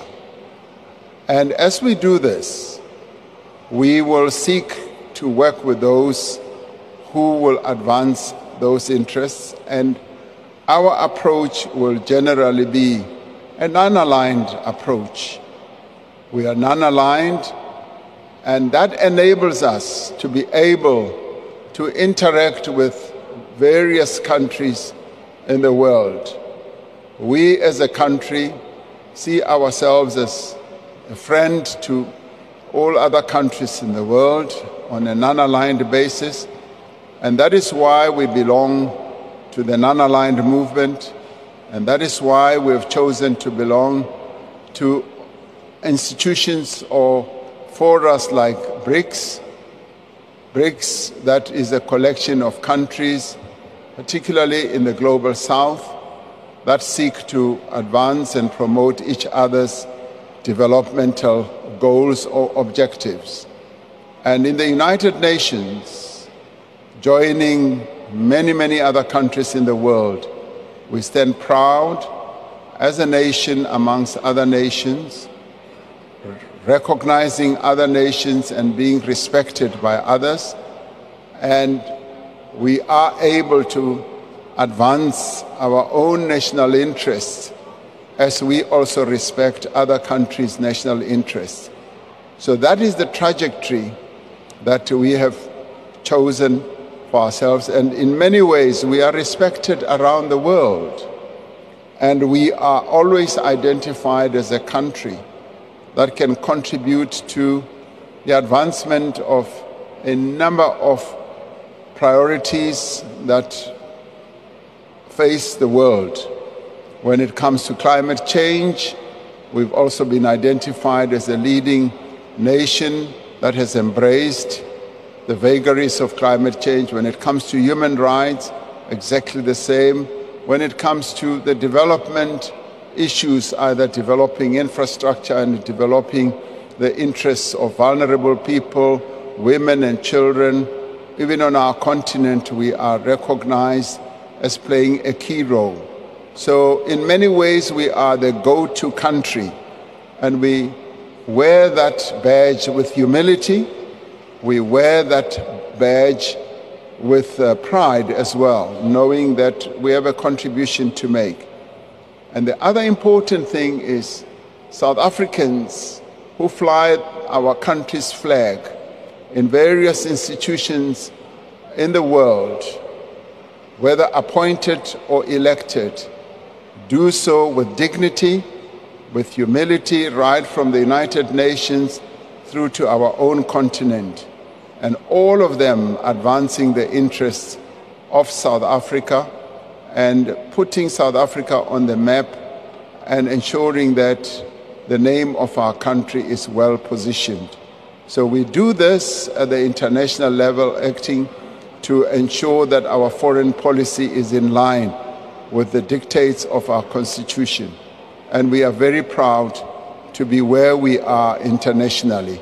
Thank you very much, Honourable Deputy Speaker. Thank you, Mr. President. The last question has been asked by the Honourable Hadebe. The question is about how the government plans to ensure its new graduate recruitment scheme is inclusive, merit-based and effective in improving the public sector's efficiency and service delivery, And what measures have been implemented to ensure that the scheme is effectively integrated into government departments and state-owned enterprises? The Honourable President. Thank you, Honourable Deputy Speaker. The framework for graduate recruitment schemes in the public sector is essentially aimed at recruiting graduates and young people who have already obtained tertiary qualifications but require some specialized skills, especially in areas such as health, policing, infrastructure planning, engineering, finance, information technology, and other related disciplines. Recruitment into the Graduate Recruitment Scheme program follows the principle of open competition, and in line with the public service regulations, all would-be employees, as well as employees and qualifying entrants to a department, must be given a fair and equitable participation opportunity. The scheme has a considerable potential to respond to many of our country's developmental needs.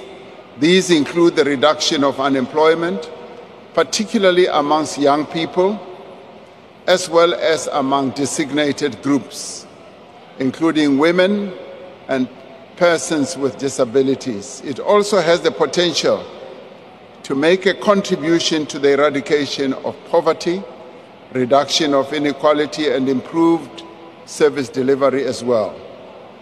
In December 2018, the Minister of Public Service and Administration issued the framework for implementation across the public service. Currently, the implementation of this framework is ongoing.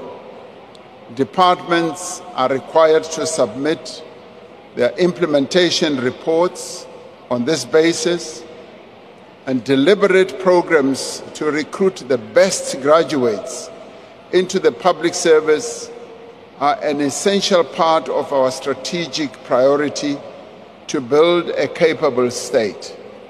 So as a state, we have positioned ourselves in a way where we would like young people, women and persons with disabilities to be brought into the state to participate in the various areas where our state seeks to improve services to our people. But we also want these qualified young people to come in their numbers to respond to these advertisements for these positions. This, in part, is the process of professionalizing the state.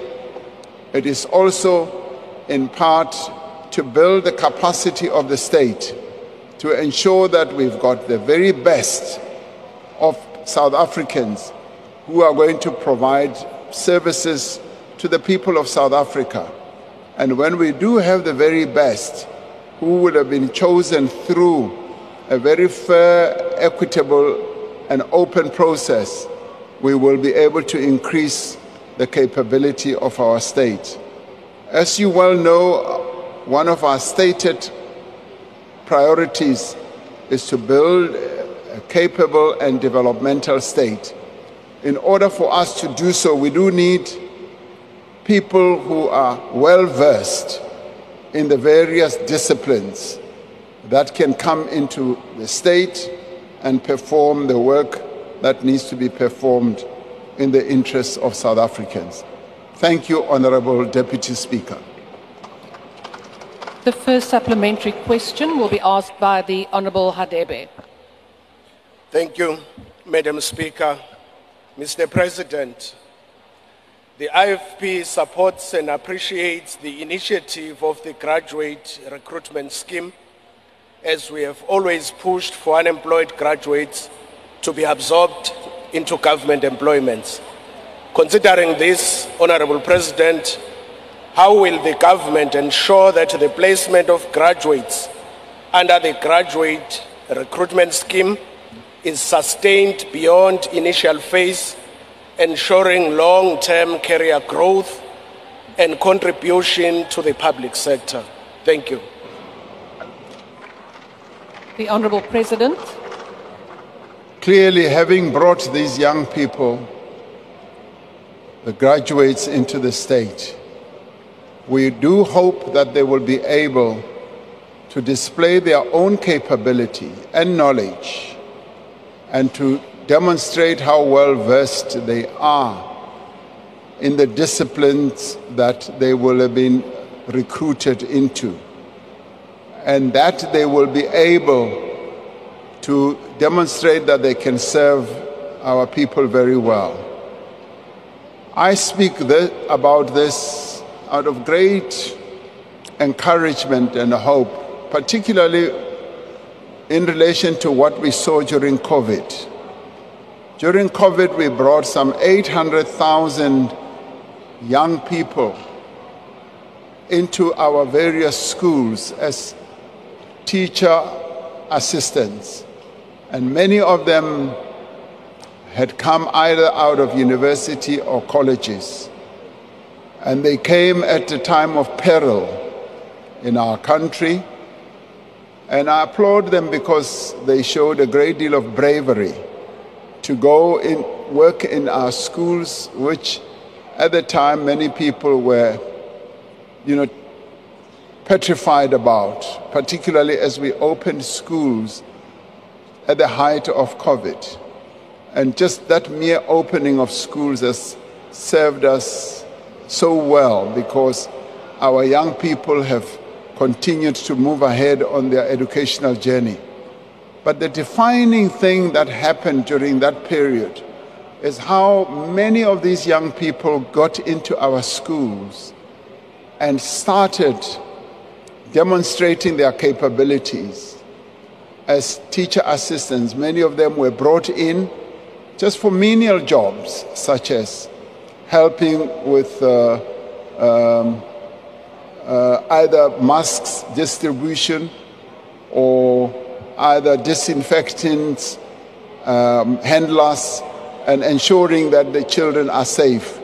But in no time, they were able to perform higher level jobs of being teacher assistants, helping with the IT processes in the schools, also helping with the delivery of some aspects of the curriculum.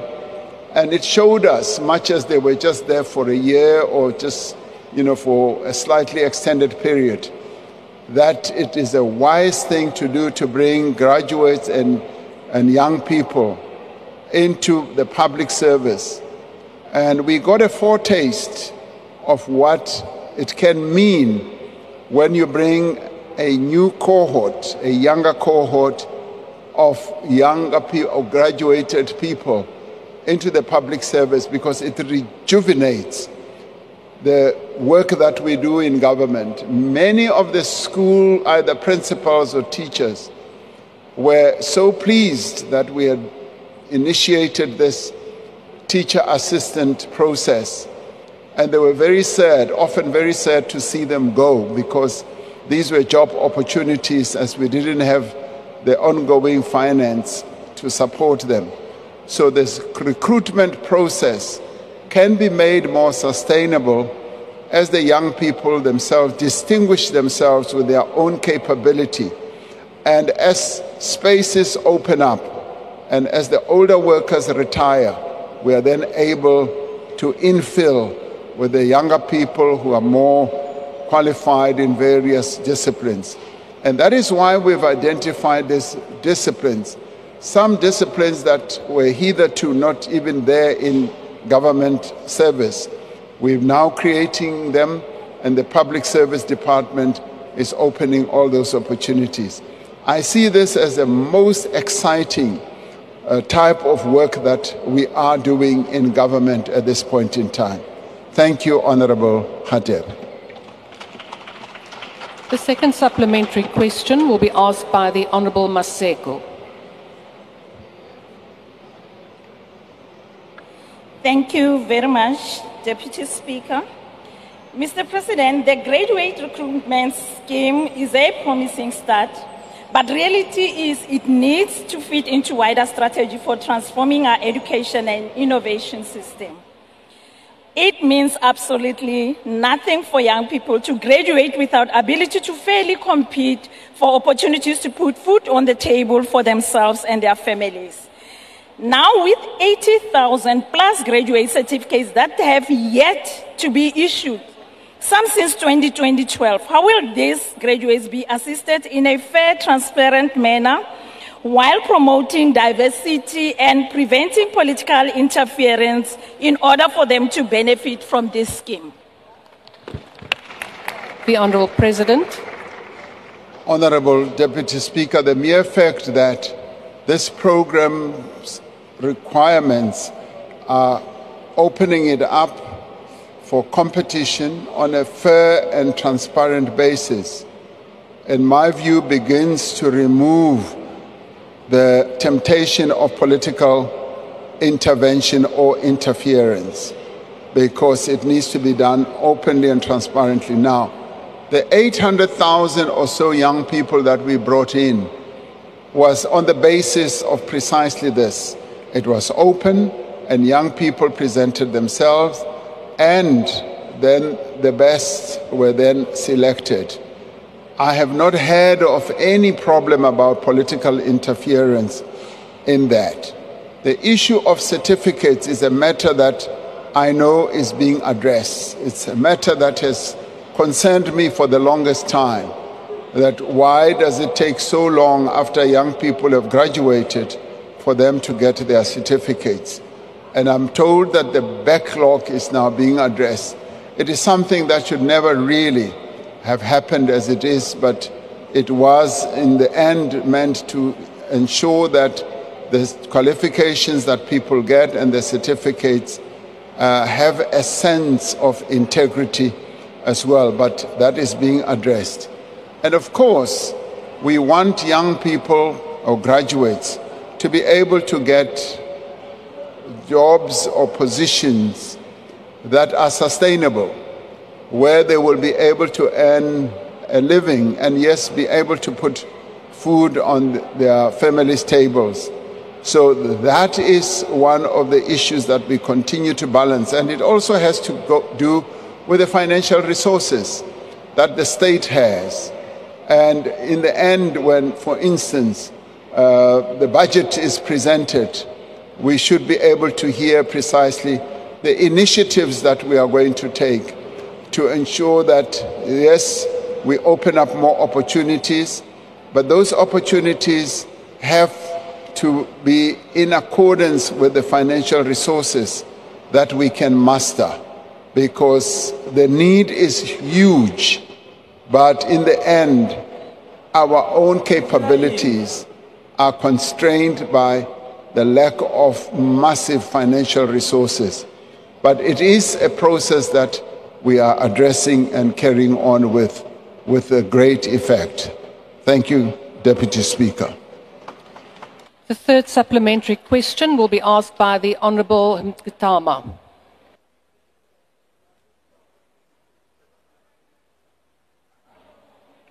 Honourable Mkitama, please proceed. Speaker, I'll be taking the question. Honourable Msezan. Please proceed. Thank you very much. Mr. Ramaphosa, youth unemployment, by the way, the youth, there is a majority in this country, remains a key issue currently in our country. But let me first deal with your responses or utterances that you just made in your responses. You mentioned teacher assistants. Mr. Ramaphosa, when there were these great numbers you are referring to with regards to teacher assistants, they ended up teaching in classrooms because of the workload in those very classrooms, as a result of the thousands of unemployed graduates in the teaching sector. Secondly, yesterday I was in KZN, where above 200 unemployed doctors that are graduates were marching to the legislature in KZN currently. And in your response, you also mentioned the healthcare professional. I just want to point that to your attention first before I deal with my question. Could you provide specific timelines for its implementation? But I will allow you a few seconds more. The standard is 16 seconds. You have now 3 seconds left. Thank you. Could you provide specific timelines for its implementation, the key milestones that the government aims to achieve? Additionally, what mechanisms are in place to ensure accountability in the recruitment, placement, and long-term development of graduates within the government and state-owned enterprises? Honourable Member. Honourable President. Thank you, Honourable Deputy Speaker. The time frames are in line with the program of recruitment that the Department of Public Service has set out, and the safeguards with regard to accountability and transparency are embedded in the program itself. And where there are areas of weakness, we would obviously welcome hearing what those areas are. And for instance, where there might be political interference, we would want to hear that, because that should never be allowed. Young people or those who might be recruited into this program must know and have the confidence that they will be chosen on merit, they will be able to be competitively selected so that they can get into these types of programs. Yes, we know that there's a problem throughout the country of doctors who are qualified, who continue to raise their own plight and their own situation. This is a matter that we are addressing, and it is based also on the resources that government has. And as our resources improve, it is our clear intention that those young people that we have been able to educate as a nation should be able to get jobs, should be able to get an opportunity to serve the nation. That is something that we are working on. Thank you, Deputy Speaker. The last supplementary question will be asked by the Honourable Ghana.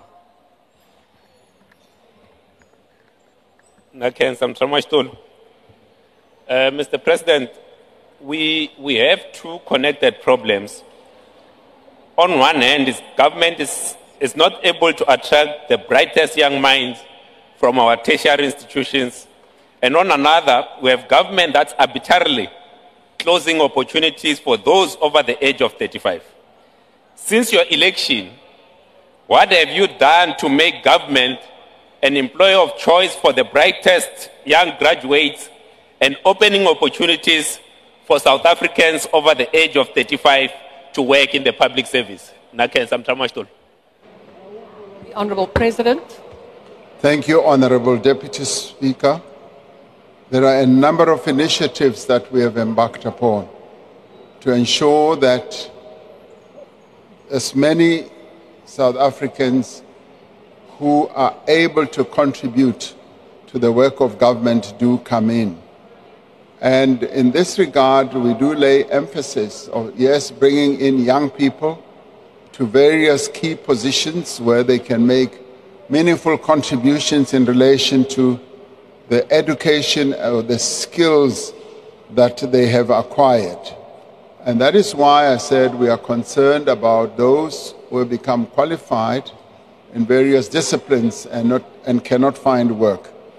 Wherever one goes, be it either in the streets of our country, in door-to-door processes, parents always say, this country has been good in educating our young people, but they do not have jobs. And that is a reality that we are having to deal with.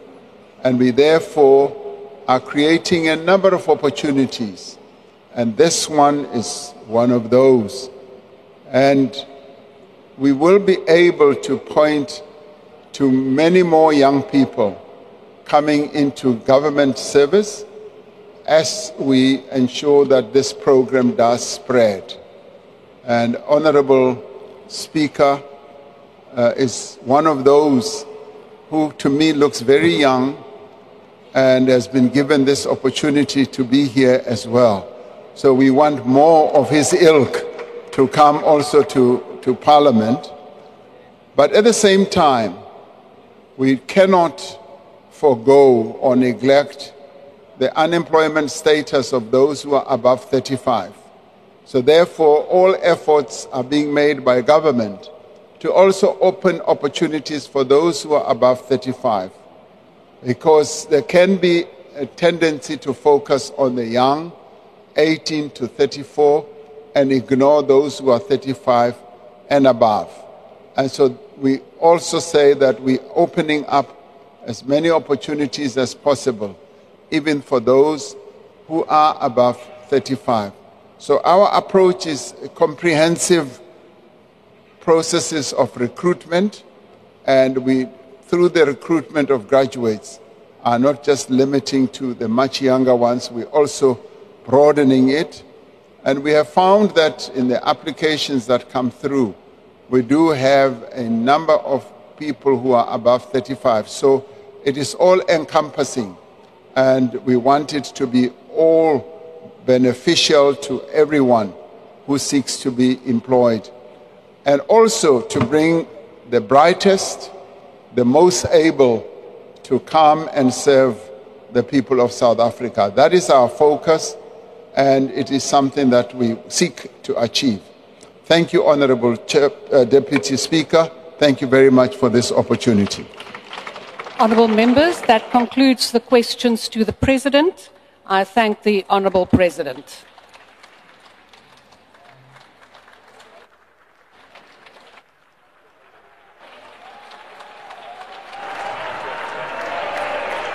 Honourable members, I request members to stand and wait for the presiding officer and the mace to leave the chamber. That concludes the business for the day, and the House is adjourned.